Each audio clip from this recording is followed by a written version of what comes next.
Boa tarde, então, meus irmãos.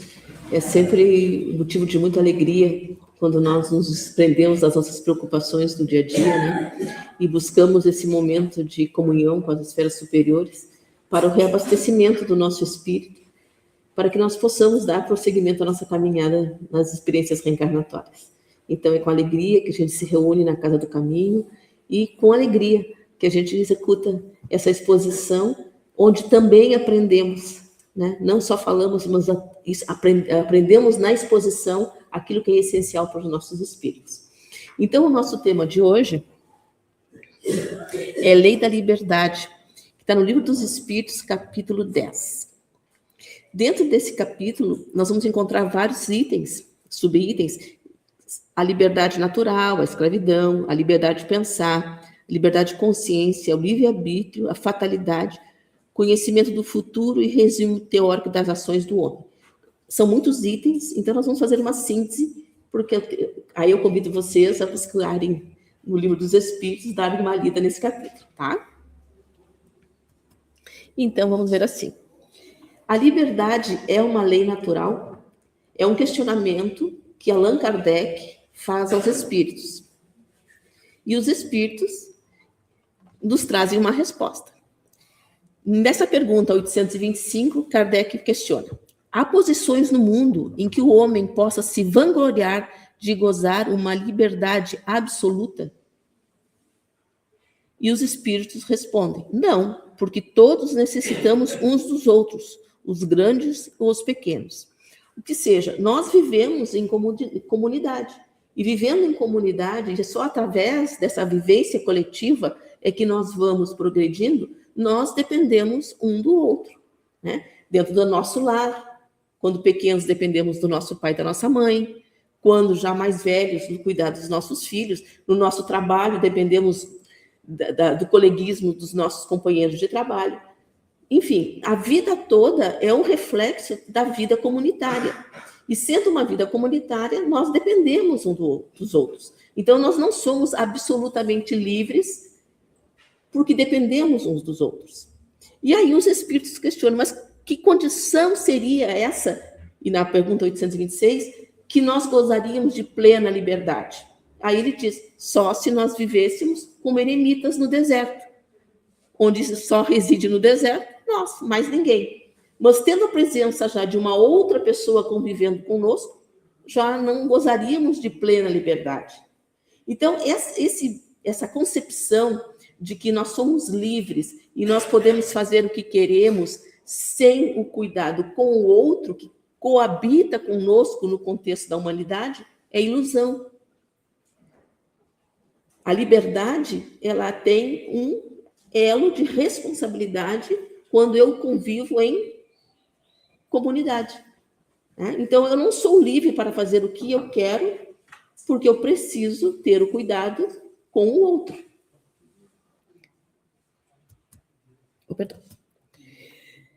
Eu trouxe esse tema, que está gravado na bandeira francesa, até em homenagem ao nosso codificador, Allan Kardec, né? Liberté, égalité e fraternité. Liberdade, igualdade e fraternidade. Quando a Revolução Francesa traz esse tema, liberdade, ele deixa grifado que é o direito de fazer tudo que não prejudique ao outro. Então, esse é um estado de consciência que nós temos que ter. Eu posso ser livre, mas eu não tenho o direito de, com meus atos de liberdade, ou que eu penso ser liberdade, prejudicar o meu semelhante. E aí nós vamos cair na questão do Evangelho da Tarde, que não é coincidência, né? Toda ação tem uma reação. Se eu ajo livremente, sem pensar no cuidado com o outro, faço o que quero, sem me preocupar com o outro, a minha liberdade está sendo mal utilizada. E eu vou assumir as responsabilidades desse mau uso da minha liberdade. E aí, as coisas estão entrelaçadas, né? Se eu posso agir desta forma, como existe a lei da igualdade, o outro semelhante pode agir comigo também. E aí está formada a confusão.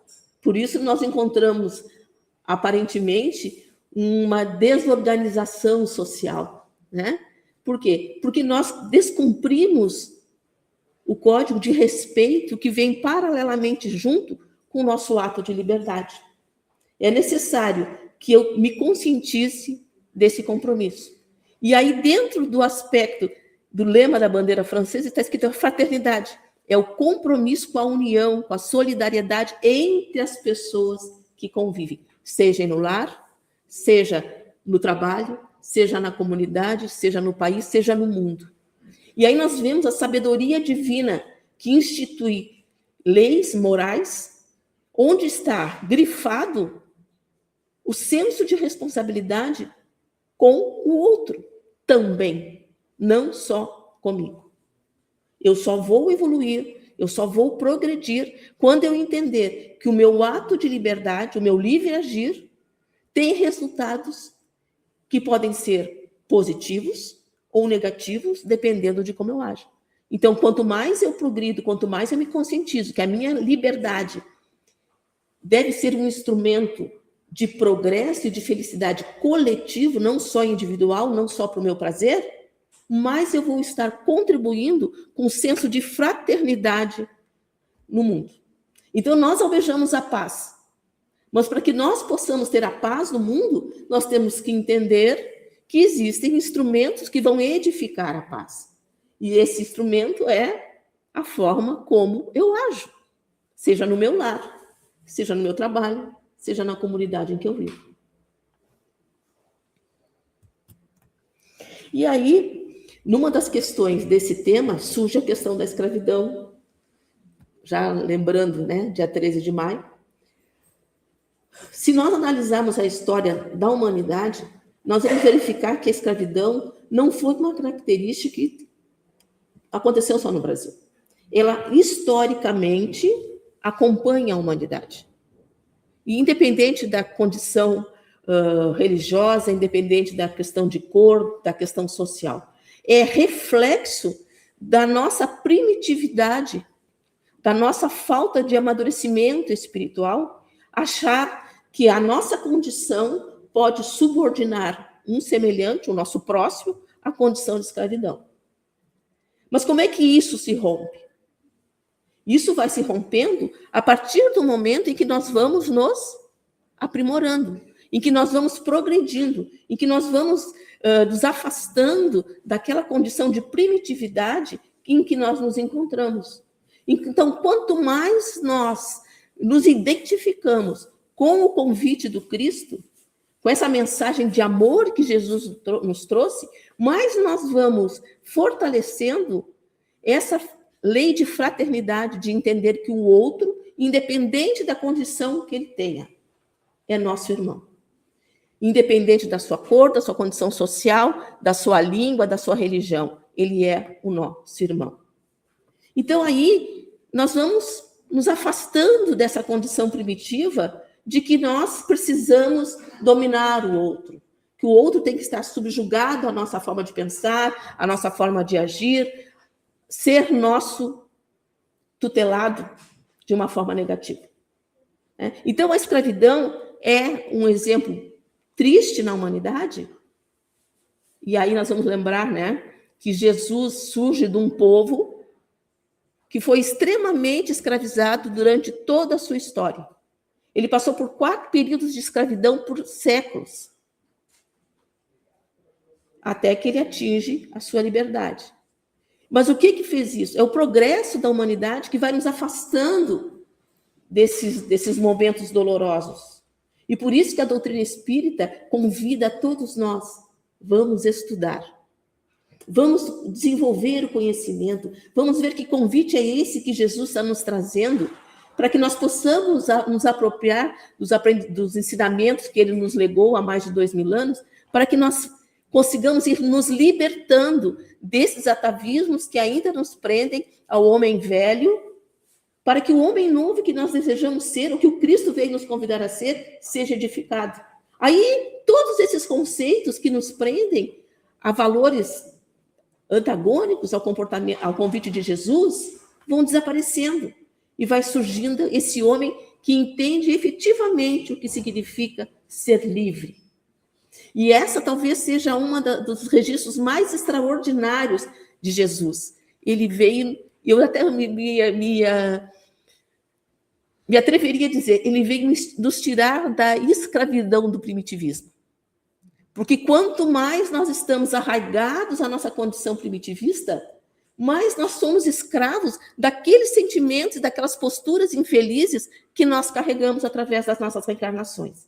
Então, o convite de Jesus é isso, é construir a nossa liberdade. É esse o convite que Jesus nos legou há mais de 2000 anos. E 2000 e poucos anos se passaram e nós ainda temos dúvidas se a mensagem do Cristo realmente é importante para a humanidade. Porque ele não utilizou os elementos, né, que se imaginava que ele deveria ter utilizado para promover a liberdade. A liberdade de Cristo não foi promovida pela guerra, pelo aniquilamento, pelo empoderamento material, por um exército que entrou um país adentro e derrubou a cidade inteira. A liberdade que o Cristo nos traz é através da fraternidade, do amor, da compreensão e da solidariedade. É essa liberdade que Jesus está nos propondo. E como é que nós vamos construir isso? Vivenciando. Nos nossos pequenos atos do dia a dia, eu sou livre para fazer o que eu quero, mas a minha ação de liberdade tem que estar embasada nos ensinamentos do Cristo. Nós temos a liberdade de pensar? Sim. Né? Nós podemos pensar o que nós quisermos. Ninguém pode dizer para nós, não, isso tu não pode pensar. Ninguém chega para nós e diz assim, Rosângela, hoje tu não pode dizer que o dia está feio, mesmo que esteja caindo o mundo. Por quê? Porque o pensamento é da Rosângela. Ela pode pensar o que ela quiser. Né? Mas lembrem sempre que quando... Também aqui passa um ensinamento importante, que o nosso pensamento também é reflexo daquilo que nós somos interiormente, daquilo que dos sentimentos que nós carregamos interiormente. Então, o que nós precisamos fazer? Edificar a nossa forma de pensar. Se nós atravessamos dificuldades, como foi colocado hoje no Evangelho, vamos pensar, por que eu estou passando por essa dificuldade? O que será que Deus e a espiritualidade está querendo me ensinar com essas dificuldades que eu estou passando? Então, o meu pensamento muda de foco. Né? E eu vou dizer assim, não, que oportunidade eu posso tirar dessa dificuldade que eu estou vivenciando? Então, eu posso me deixar abater pelas dificuldades e ficar pensando negativamente e cair na depressão, por exemplo. Porque o sentimento de depressão é um estado de pensamentos, nutrido pelo pensamento constantemente negativo. Mas eu posso pensar positivamente. Olha, estou aprendendo alguma coisa. Então, aprendendo isso, eu vou me tornar uma outra pessoa. Então, posso pensar o que eu quero? Olha o que os espíritos estão dizendo. Há no homem alguma coisa que escapa a todo constrangimento e pela qual ele desfruta de uma liberdade absoluta? A espiritualidade está dizendo, sim, o pensamento. Ele é livre para pensar o que ele quiser. Mas aí nós temos que lembrar que o pensamento também é energia, que o pensamento também se movimenta.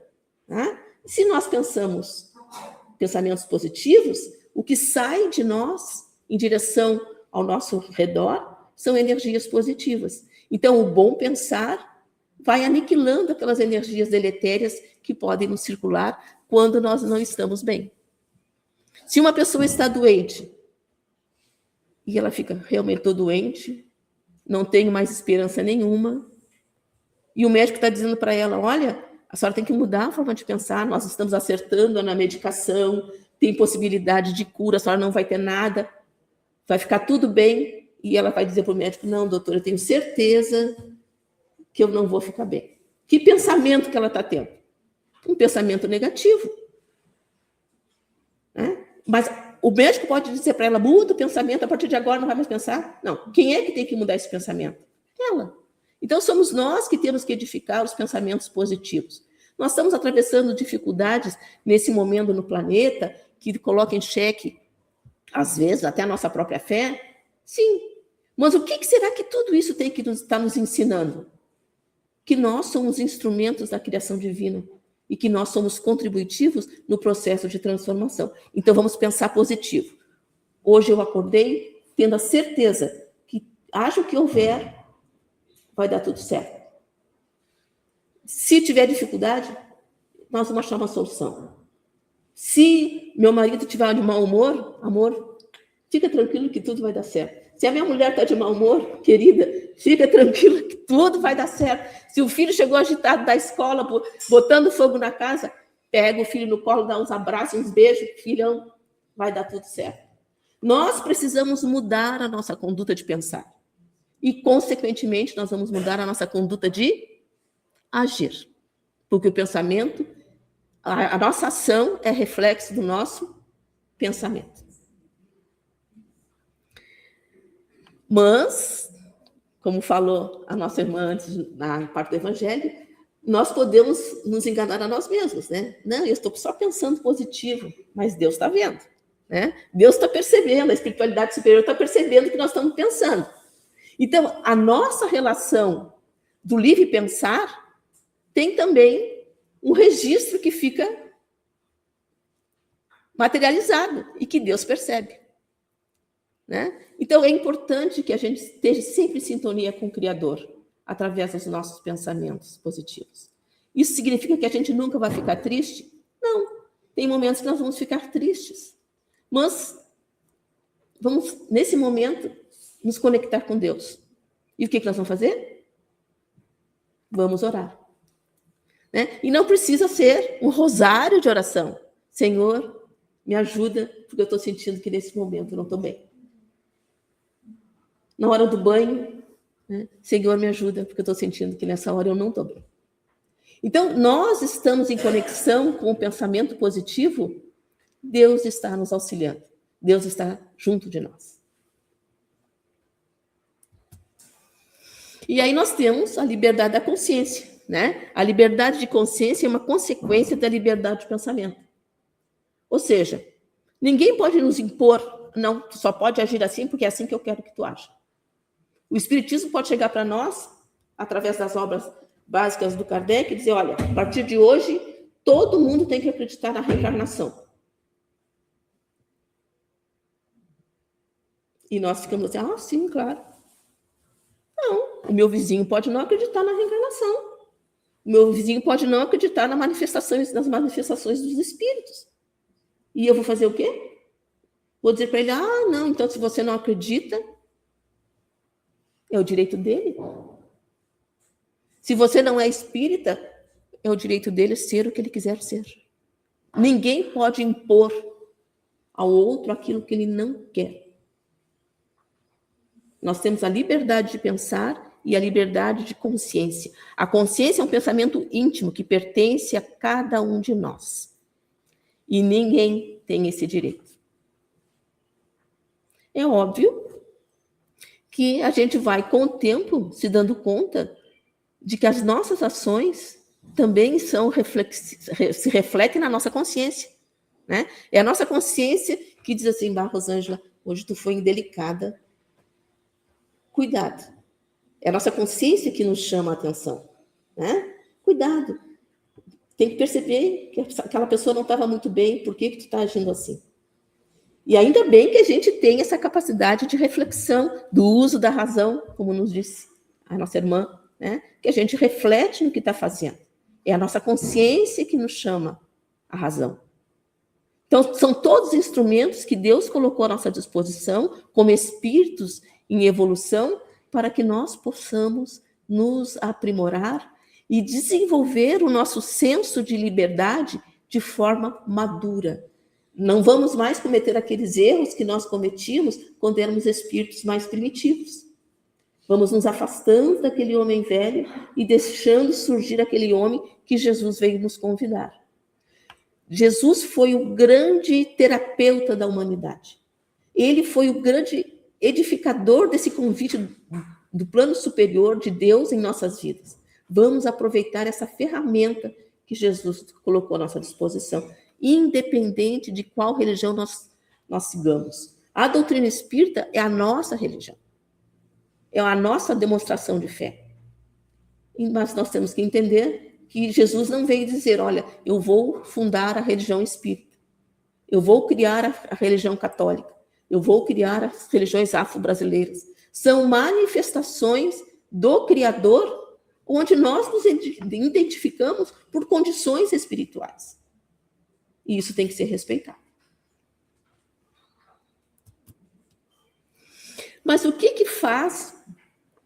Quais são os sentimentos que nos contrapõem, né, com essas questões do bem agir com a liberdade? Um deles é o egoísmo. Quando nós somos muito egoístas, nós estamos ainda muito presos naquela condição, nós achamos que a vida tem que nos servir e que o outro não importa.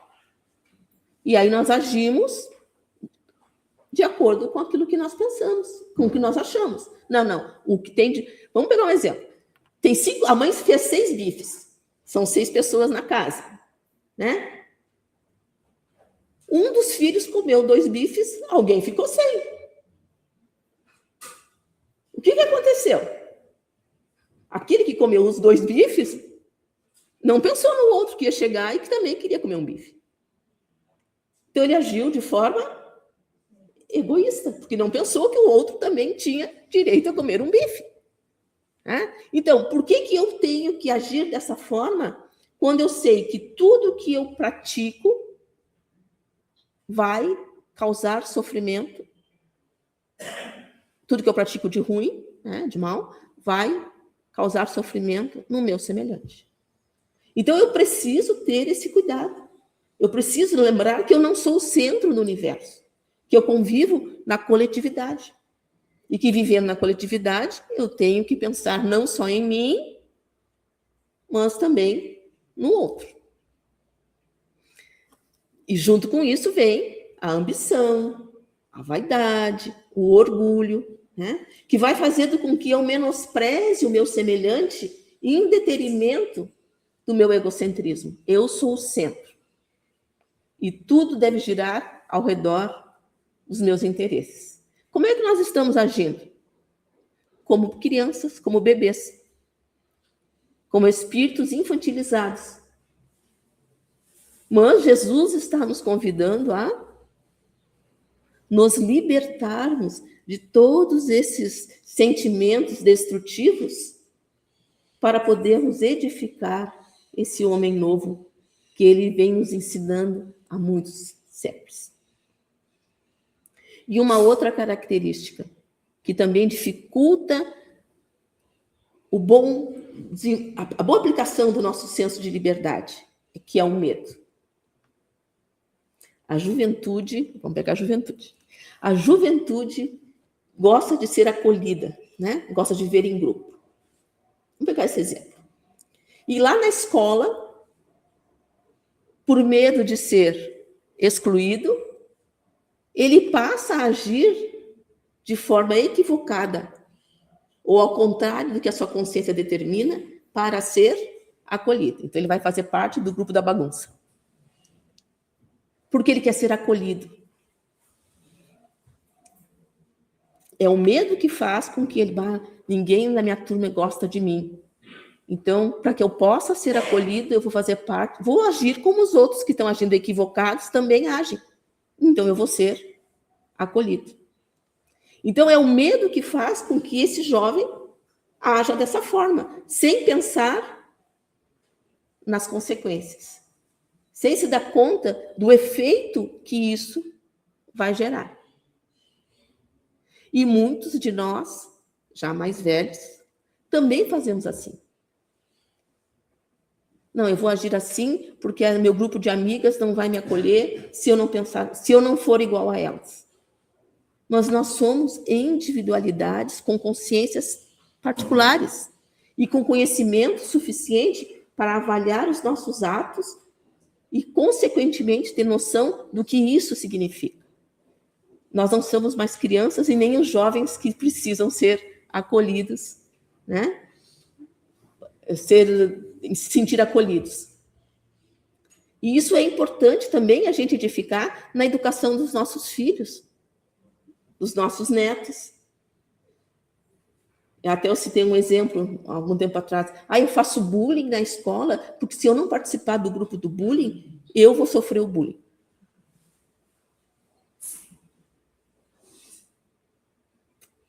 Então, nós precisamos educar os nossos filhos a entender que a liberdade significa, acima de tudo, respeito. E que o agir tem uma ação e um reflexo na nossa vida que, às vezes, vai perdurar por muitas reencarnações. O nosso livre-arbítrio é um termo que nós assinamos de responsabilidade com a espiritualidade. Deus nos concedeu o livre-arbítrio. Eu tenho a liberdade de agir e de pensar. Mas esse agir e esse pensar está paralelamente relacionado à lei de causa e efeito. Se eu ajo bem, tudo vai bem. Se eu tendo consciência de que não devo agir mal e continuo agindo mal, as consequências serão negativas e que vão perdurar, às vezes, por reencarnações. Então, a gente vai ver os processos obsessivos, as dificuldades de toda a ordem que nós enfrentamos na vida e que nós precisamos mudar esse paradigma. Eu preciso bem utilizar o meu livre-arbítrio. Vamos pegar um exemplo da história de Jesus. Eu tenho que cuidar do horário. Quando Judas vem de Jesus, ele faz por um equívoco de interpretação da missão de Jesus. Ele não conseguiu decodificar qual era efetivamente a tarefa do Cristo. Porque ele trazia arraigado na sua história de vida judaica que haveria de chegar um Messias, que seria um rei, que através do poder material, do poder político e econômico, libertaria os judeus da escravidão. Mas Jesus, o tempo inteiro, estava falando de amor. E ele, achando que estava fazendo uma grande coisa, vai e faz um negócio com os fariseus. Jesus é crucificado, ele se suicida por culpa, né? Mas Jesus, na sua generosidade, no seu amor, concedeu a ele vários momentos de várias reencarnações para que ele pudesse ir testemunhando o seu papel na tarefa do Cristo e se recuperando daquela falha que ele cometeu. Assim é conosco também. Nós vamos de reencarnação em reencarnação, burilando os nossos erros, até nos darmos conta de que nós já temos a maturidade suficiente para não cometer mais aquele mesmo erro. Então, o livre-arbítrio no homem é um instrumento fundamental, mas paralelo a isso está a lei de causa e efeito. E aí, eu lembrei desse pequeno trecho que eu vou entregar a minha idade agora. Que fez parte de um samba enredo de uma escola no Rio de Janeiro, e que quando eu fui pensar nesse texto de Lei da Liberdade, ficou batendo na minha cabeça. E que diz assim: liberdade, liberdade, abra as asas sobre nós, que a voz da igualdade seja sempre a nossa voz. E não existe personalidade que traduza com maior riqueza o que é a condição de ser livre do que Jesus. Ele nos trouxe todas as asas que nós poderíamos edificar para a construção da nossa liberdade. E que nós possamos, então, aproveitar esses mecanismos que a doutrina espírita, através da codificação de Kardec, através da orientação dos nossos irmãos maiores, colocam à nossa disposição para nós construirmos as nossas asas de liberdade, sem esquecer que as nossas asas de liberdade são também a voz da igualdade aos nossos semelhantes. Nós pedimos então a Deus que esteja conosco e que nós possamos ter um bom retorno ao nosso lar envolvido nessa atmosfera de paz. Que assim seja.